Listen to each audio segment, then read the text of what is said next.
नमस्कार दोस्तों, welcome to chemistry अड्डा। आई होप आप सब अच्छे से रह रहे होंगे। दोस्तों, इस लेक्चर में हम लोग इलेक्ट्रोमैग्नेटिक रेडिएशंस के बारे में पढ़ेंगे।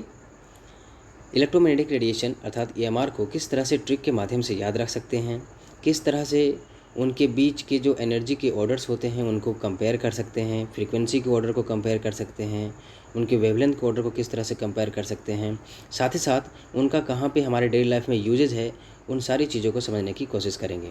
तो आइए दोस्तों, इसकी शुरुआत करते हैं। तो दोस्तों, हमारे पास जितने भी तरह के इलेक्ट्रोमैग्नेटिक रेडिएशंस होते हैं उनको याद करने का तरीका है CGX UVIMR। यह हमारे पास ट्रिक है। इसे आप 4-5 बार बोलेंगे तो ये आपके मन में बैठ जाएगा और आसानी से ये ट्रिक आपको याद हो जाएगा। CGX UVIMR, इन सभी जो लेटर्स हैं उनका अपना अलग अलग मीनिंग है और वो अलग अलग इलेक्ट्रोमैग्नेटिक रेडिएशंस को रिप्रेजेंट कर रहे हैं। सी जो है वो कॉस्मिक रे को रिप्रेजेंट कर रहा है, जी गामा रे को, एक्स जो है एक्सरेज को, यू जो है अल्ट्रा वायलेट रेज को, वी जो है विजिबल रेज को, आई है सो इंफ्रारेड को, और एम जो है वो माइक्रोवेव्स को रिप्रेजेंट कर रहा है, और आर जो है वो रेडियो वेव्स को रिप्रेजेंट कर रहा है। ये सारे जो हमारे इलेक्ट्रोमैग्नेटिक रेडिएशंस हैं वो एक निश्चित क्रम में, एक निश्चित ऑर्डर में सजे हुए हैं, और यही हमारे लिए सबसे मोस्ट इम्पॉर्टेंट थिंग है। क्योंकि आपने जब इन सारे इलेक्ट्रोमैग्नेटिक रेडिएशंस को समझ लिया है, याद कर लिया है, तो आप इनके बीच के ऑर्डर को भी आसानी से समझ जाएंगे। तो ये ऑर्डर क्या है, उन चीज़ों को हम लोग समझते हैं दोस्तों। तो दोस्तों, ये हमारे अलग अलग इलेक्ट्रोमैग्नेटिक रेडिएशंस हैं और उनके वेवलेंथ, फ्रीक्वेंसी और एनर्जी का ऑर्डर आप आसानी से देख सकते हैं। किन्हीं भी एक अगर ऑर्डर को आप समझ गए तो बाकी की ऑर्डर आसानी से आप कंपेयर कर सकते हैं। हमारे पास सबसे पहला है रेडियो वेव्स। रेडियो वेव्स की वेवलेंथ अगर हम एंगस्ट्रॉम में बात करें या सेंटीमीटर में बात करें तो आप पाएंगे कि रेडियो वेव्स की सबसे ज़्यादा आपको वेवलेंथ देखने को मिलेगी। 10⁹ एंगस्ट्रॉम, या फिर सेंटीमीटर में बात करें तो लगभग 10 सेंटीमीटर के आसपास या उससे भी बड़ी आपको रेडियो वेव्स की जो वेवलेंथ है वो दिखाई देगी। सारे इलेक्ट्रोमैग्नेटिक रेडिएशंस में सबसे बड़ा जो वेव है वो होता है हमारा रेडियो वेव्स। सबसे लंबी जो वेवलेंथ होती है वो रेडियो वेव्स की होती है, और यही कारण है क्योंकि इसकी वेवलेंथ काफ़ी लंबी है, इसलिए ये लंबी दूरी को ट्रेवल कर पाते हैं, और इन्हीं कारणों से इनका इस्तेमाल हम लोग टेली कम्युनिकेशंस में करते हैं। अर्थात टेलीविज़न, रेडियो कम्युनिकेशन सिग्नल्स को एक जगह से दूसरी जगह पहुंचाने में हम लोग रेडियो सिग्नल्स का इस्तेमाल करते हैं। सेकेंड नंबर पर हमारा माइक्रोवेव आता है। इनका भी सैटेलाइट में हम लोग इस्तेमाल करते हैं, और माइक्रोवेव ओवन आप जानते ही हैं, खाना पकाने के लिए इस्तेमाल किया जाता है। तो इनकी जो वेवलेंथ की बात करें तो रेडियो कम्युनिकेशन से जस्ट नीचे थोड़ा सा कम आपको माइक्रोवेव का देखने को मिलेगा। जैसे जैसे आप डाउनवर्ड चले जाएंगे यानी गामा रेज की तरफ जाएंगे तो वेवलेंथ आपको बहुत ही कम होता दिखाई देगा। तो वेवलेंथ जैसे जैसे कम होगा, अगर ये ऑर्डर आपको पता चल गया तो बाकी के ऑर्डर आसानी से आप पता कर सकते हैं। क्योंकि हम सभी जानते हैं कि जो एनर्जी है फोटोन का वो होता है h/μ के बराबर।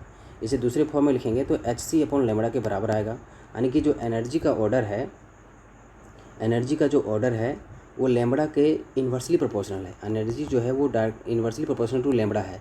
मतलब अगर रेडियो वेव्स की बात करें, चूँकि उसका वेवलेंथ सबसे ज़्यादा है, मतलब यहाँ पे नीचे में आप सबसे हाईएस्ट वैल्यू रखेंगे तो एनर्जी सबसे लोवेस्ट आने वाली है। अगर लैम्बडा ज़्यादा है तो एनर्जी सबसे कम आएगी। इसका मतलब कि अगर हमें ये पता चल गया कि रेडियो वेव्स की वेवलेंथ सबसे ज़्यादा होती है तो इसकी एनर्जी सबसे कम होने वाली है। तो रेडियो वेव्स की एनर्जी सबसे कम होती है, लेकिन इसकी जो वेव की लंबाई है वो सबसे हाईएस्ट मानी जाती है, हाईएस्ट होती है। नेक्स्ट, अगर हमें फ्रीक्वेंसी का ऑर्डर पता करना है तो हम सभी जानते हैं कि फ्रीक्वेंसी और ये जो हमारा लैम्बडा है ये भी एक दूसरे के अपोजिट होते हैं। तो हम लोग देख सकते हैं कि अगर इसकी रेडियो वेव्स की हमारी फ्रीक्वेंसी हमारा जो वेवलेंथ है वो सबसे हाईएस्ट है, तो इसकी जो फ्रीक्वेंसी आने वाली है वो सबसे लोवेस्ट होने वाली है। क्योंकि वेवलेंथ और फ्रीक्वेंसी के बीच में उल्टा रिलेशनशिप है, आप देख सकते हैं यहाँ पे। तो वेवलेंथ सबसे ज़्यादा है तो फ्रीक्वेंसी सबसे कम होगी, और चूंकि फ्रीक्वेंसी कम है दैट्स वाई एनर्जी भी सबसे कम होने वाली है। तो फ्रीक्वेंसी और एनर्जी का ऑर्डर आपको सेम देखने को मिलेगा, क्योंकि फ्रीक्वेंसी और एनर्जी एक दूसरे के डायरेक्टली प्रोपोर्शनल होते हैं। इस वजह से फ्रीक्वेंसी का जो ऑर्डर होगा वो एनर्जी का ऑर्डर आपको देखने को मिलेगा।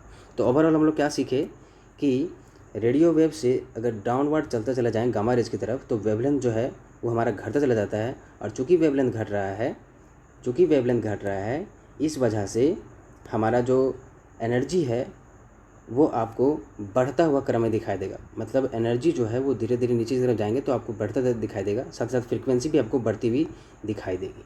तो इस तरह से अगर आपसे पूछा जाए, अगर 3 आपके पास वेव्स दे दें, मान लिया जाए कि माइक्रोवेव, इंफ्रारेड और विजिबल दिया जाए, तो आपको पूछा जाए कि इन तीनों में सबसे ज़्यादा एनर्जी किसकी होगी, तो आप आसानी से पता लगा सकते हैं कि किन की एनर्जी ज़्यादा होगी। आप देख सकते हैं कि विजिबल रेज की जो वेवलेंथ है वो कम होती है, तो वेवलेंथ कम है इसका मतलब एनर्जी इसकी ज़्यादा होने वाली है और वेवलेंथ भी इसकी ज़्यादा होने वाली है इन कंपैरिजन टू माइक्रोवेव और इंफ्रारेड। तो ये हमारा एक तरीका था इनके वेवलेंथ, फ्रीक्वेंसी और एनर्जी के बीच में कंपैरिजन करने का। दूसरी बात हमें दोस्तों यहाँ जाननी है कि विजिबल जो रेज है हमारा, जब अब इसे आप किसी प्रिज्म से पास कराएंगे तो इसके 7 अलग अलग कंपोनेंट्स हमें देखने को मिलता है, जिसे हम लोग डिस्पर्सन ऑफ लाइट के नाम से जानते हैं। तो ये 7 अलग अलग जो कंपोनेंट्स होते हैं उन्हें हम लोग विबिगोर के ट्रिक से याद करते हैं। आप बचपन में क्लास 9 में 8 में अब इस चीज़ को जानते होंगे। तो ये 7 अलग अलग कलरों से मिलकर बना होता है। हमारा जो वाइट लाइट है या विजिबल लाइट जिसे हम लोग कहते हैं, क्योंकि वो हमें दिखता है इसलिए विजिबल लाइट हम लोग या फिर वाइट लाइट के नाम से जानते हैं। तो ये 7 अलग अलग कंपोनेंट से मिलकर बना होता है। उन चीज़ों को हम लोग समझ लेते हैं। तो दोस्तों ये हमारे वाइट लाइट के 7 कंपोनेंट हैं, उनको याद करने का ट्रिक है VIBGYOR. V for violet, I for indigo, B for blue, G for green, Y for yellow, O for orange, R for red. जैसे जैसे आप रेड की तरफ जाएंगे आपका वेवलेंथ बढ़ता चला जाएगा, यानी कि रेड जो वेव है या फिर जो रेड लाइट है उसकी वेवलेंथ काफ़ी ज़्यादा हाई होती है। और यही वजह है कि इसका इस्तेमाल खतरे की निशानी के तौर पर करते हैं, क्योंकि ये ज़्यादा दूर से ही हमें चीज़ें मतलब रेड चीज़ें दिखाई दे देती हैं। इसलिए खतरे की निशानी में आपका रेड जो लाइट्स हैं उनका इस्तेमाल किया जाता है, रेड कपड़ों का इस्तेमाल किया जाता है। तो आप अगर वायलेट से रेड की तरफ जाएंगे तो वेवलेंथ जो है वो बढ़ता चला जाएगा। और अभी हम लोगों ने देखा कि एनर्जी और वेवलेंथ के बीच में इन्वर्स रिलेशनशिप है। तो अगर वेवलेंथ बढ़ रहा है तो एनर्जी घटती चली जाएगी, एनर्जी घटती चली जा रही है मतलब फ्रीक्वेंसी भी इसका घटता चला जाएगा। और चूँकि रेड लाइट की वेवलेंथ काफ़ी ज़्यादा है, तो अगर हम किसी प्रिज्म से इसे अगर हम पास कराएंगे रेड लाइट को तो इसका डिफ्लेक्शन काफ़ी कम होगा, क्योंकि इसकी वेव की लंबाई काफ़ी ज़्यादा है तो काफ़ी फास्टली से मूव कर जाएगा और इसका डिफ्लेक्शन काफ़ी कम देखने को मिलेगा। यानी कि रेड लाइट की जो डिफ्लेक्शन है वो काफ़ी कम देखने को मिलेगी। वहीं अगर वायलेट लाइट की बात करें तो उसकी डिफ्लेक्शन काफ़ी ज़्यादा देखने को मिलेगी। इसलिए डिफ्लेक्शन का भी ऑर्डर हमें कुछ इस तरह से दिखाई देगा। लास्टली जो बहुत ही इंपॉर्टेंट चीज़ है दोस्तों, उस चीज़ को समझते हैं। परीक्षा में आपसे पूछा जा सकता है कि इन इलेक्ट्रोमैग्नेटिक रेडिएशंस का यूज क्या है, क्योंकि मोस्ट ऑफ द क्वेश्चन आजकल यूजेस पे आ रहे हैं। तो हम लोग इलेक्ट्रोमैग्नेटिक रेडिएशंस का यूजेस देख लेते हैं। तो दोस्तों ये हमारे कुछ यूजेज हैं इलेक्ट्रोमैग्नेटिक रेडिएशंस के। अभी हम लोगों ने देखा कि रेडियो वेव्स सबसे लंबी वेवलेंथ वाले होते हैं, इसलिए उनका इस्तेमाल टीवी, रेडियो, एफएम रेडियो में इस्तेमाल किया जाता है। साथ ही साथ सैटेलाइट कम्युनिकेशंस में भी लॉन्ग रेंज वाले सैटेलाइट्स जो होते हैं उनका इस्तेमाल हम लोग रेडियो सिग्नल्स के द्वारा ही कर पाते हैं, पॉसिबल हो पाता है। दूसरा हमारे पास है माइक्रोवेव्स, इनका भी इस्तेमाल सैटेलाइट में जो लो रेंज के सैटेलाइट होते हैं उनमें इस्तेमाल किया जाता है। माइक्रोवेव ओवन आजकल आ गया है जिसमें खाना जो हमारा मिनटों में बन जाता है। कोई भी केमिकल रिएक्शन कराना हो, जो केमिकल रिएक्शन 2 दिन में होता है, अगर माइक्रोवेव ओवन के अंदर कराया जाए तो वो 2 मिनटों में हो जाता है। तो काफ़ी यूजफुल है ये। साथ ही साथ रडार वगैरह में इसका इस्तेमाल किया जाता है। ESR स्पेक्ट्रोस्कोपी में भी हम लोग माइक्रोवेव का इस्तेमाल करते हैं। नेक्स्ट हमारे पास है इंफ्रारेड वेव्स, इनका आजकल इंफ्रारेड कैमराज आ गए हैं, हीटर्स हैं जिनका हम लोग खाना बनाने के लिए इस्तेमाल कर सकते हैं। थर्मल इमेजिंग है। साथ ही साथ स्पेक्ट्रोस्कोपी में भी हम लोग इंफ्रारेड रेज का इस्तेमाल करते हैं मॉलिक्यूल्स के स्ट्रक्चर को डिटेक्ट करने के लिए, फंक्शनल ग्रुप को डिटेक्ट करने के लिए। नेक्स्ट हमारे पास है विजिबल लाइट, तो इनका हम लोग फाइब्रिक ऑप्टिक कम्युनिकेशन में इस्तेमाल करते हैं। 5वें नंबर पर हमारा यूवी रेज का इस्तेमाल हम लोग बैक्टीरिया को मारने के लिए, साथ ही साथ यूवी लैंप, अलग अलग तरह के लैंप बनाने में भी करते हैं।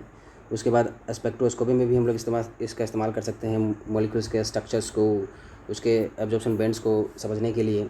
साथ ही साथ हम लोग एक्सरे की बात करें तो एक्सरे मशीन्स आ गए हैं, डॉक्टर्स इसका काफ़ी ज़्यादा इस्तेमाल करते हैं। मेडिकल लाइन में इसका काफ़ी यूज है। टूटी फूटी हड्डियों का पता लगाने के लिए, इंजरीज़ का पता लगाने के लिए हम लोग एक्सरेज़ का इस्तेमाल करते हैं। गामा रेज काफ़ी इंपॉर्टेंट है, इसका थेरेपी में काफ़ी ज़्यादा इस्तेमाल हो रहा है। कैंसर थेरेपी में, ट्रेसर टेक्निक में भी हम लोग इस्तेमाल करते हैं। और जो मेडिकल इक्विपमेंट्स हैं जैसे कि सिरिंज वगैरह या सुई वगैरह, तो उनको हम लोग स्टरलाइज करने के लिए भी हम लोग गामा रेज का इस्तेमाल करते हैं मॉसबायर स्पेक्ट्रोस्कोपी में। और साथ ही साथ हम सभी जानते हैं कि न्यूक्लियर रिएक्टेंट्स में गामा रेज भी वहाँ पे निकलते हैं और इनका पेनिट्रेशन पावर काफ़ी ज़्यादा हाई है। साथ ही साथ लास्ट में हमारे पास कॉस्मिक रेज है, तो इनका आप ज़्यादातर प्रेजेंस आप सन और स्टार्स में देखते होंगे। तो ये काफ़ी ज़्यादा यूजेस हैं, आप इन्हें ध्यान से देखेंगे। सैटेलाइट्स और रेडियो और टेलीविज़न कम्युनिकेशन सबसे इन्हें याद रखेंगे, एग्जाम में बहुत सारे इससे सवाल रहते हैं।